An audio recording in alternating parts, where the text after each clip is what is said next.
Hey guys, today I finally have a modification video for you. I know I have not done one of these in a while. A lot of them have been review videos, power videos and whatnot.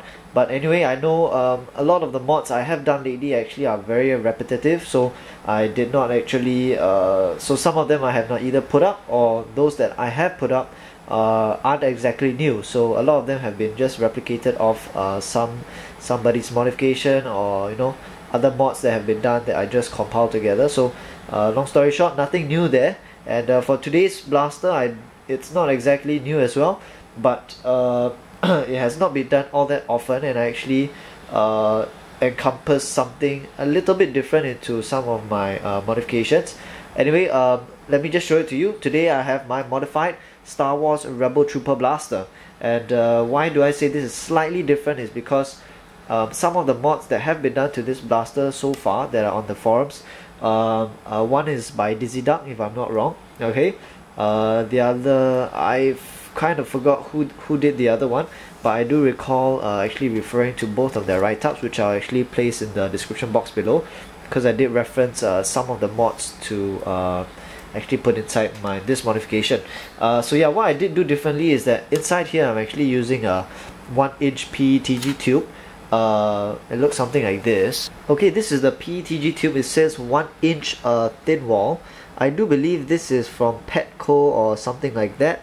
And yeah, it's 1-inch PETG. The thing I really like about this is that the inner diameter of this tube fits your Night Finder, the Star Wars Rebel Trooper, if I'm not wrong, maybe the Fire Strike as well. It fits the plunger head directly into it. So when you actually use that plunger with this as a plunger tube, the seal is actually perfect. So I like that a lot. You don't have to actually change the gasket or put E-tape on the O-ring. So as it is, it'll just fit into each other perfectly.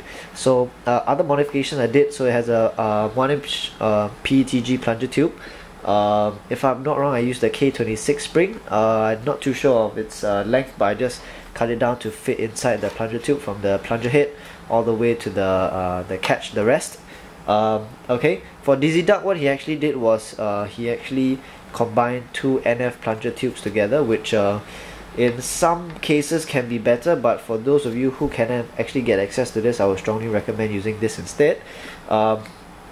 It is a PVC coupler, and I actually forgot to put a dart stop. So what I actually did was took a piece of wire, I bent it into a S or a 2 shape, and I actually just glued it around the sort of the rims or the edges.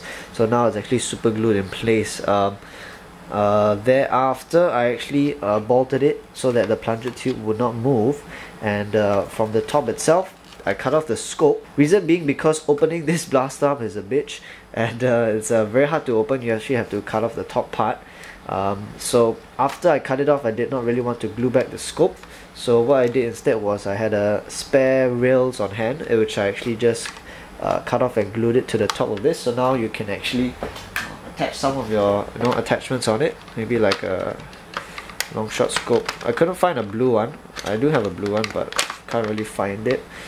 Okay, this is a bit difficult. Why is it so difficult? Okay, so yeah, you can actually put on a scope, your pinpoint sight, so on and so forth. But otherwise, the tactical rail is just to fill up a little bit of the gap. And in the event that you actually do want to attach some attachments on it, of course you can go ahead. So other than that, I also did attach a bolt here, which goes through two sides to help secure the top part. Replace the catch spring, and actually that's about it. Alright, like I mentioned earlier, it's not exactly a very fancy mod, but what I actually like about this blaster is that it's actually relatively small in size. It looks great, of course. I mean, some people, they do NF rifles, Night Finder rifles. Not saying that those are not nice, but definitely aesthetically, this Star Wars Rebel Trooper blaster looks much better. I may possibly use this as my new sidearm, although I don't really carry sidearms to wars. But yeah, I like it a lot. It turned out very nicely. I don't really like to experiment with homemade internals. I prefer to use stock internals, basically just because getting all these parts in Singapore are really difficult. We do not have any McMaster, and you know, all the materials that are required to do sort of homemade blasters are a little bit more difficult over here. But otherwise, now onto a firing demonstration. Before I go into the firing test, I'll show you guys what kind of draw I'm getting and also show you guys a seal test. Alright, I have a marking here that's done in black. You can see a small Sharpie mark over there. So the draw is pretty intense. It's let me see, probably about 4 3/4 inches. Yep, somewhere thereabouts. So I'll show you guys a seal test first. So just block off. Now you can see the. So it's not entirely perfect. I think I actually did let some of the air escape at the end. Yeah, but otherwise it does slow down towards the end, and that's it. I mean, with the really strong spring like a K26 inside with a pretty good seal, I'm not too worried about, you know, getting 100% a perfect seal, because I know this blaster, being so small in size, is still gonna you know, outrange a lot of your other larger size blasters out there. Alright, so for right now, I'm gonna be doing a firing test. Same thing, I'll be firing at the Stampede box. What I'll be using is a 7-inch Schedule 80 PVC barrel. I'm firing off my white darts, which have a glue dome and it's weighted with 3/0 fishing weight. Alright, so we'll just go ahead and prime the blaster first. I'll be doing 2 shots. So, okay, first one is here.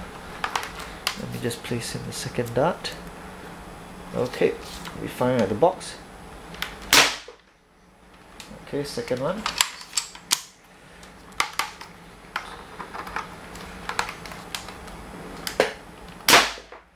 Okay, so as you can see, this blaster is really powerful for, I mean, it's smaller size.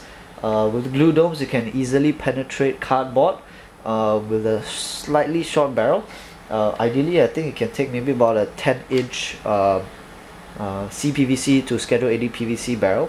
PETG, I'm afraid, is too loose for my darts, and yeah, easily shoot through one side. I doubt it went through 2 sides, doesn't really matter.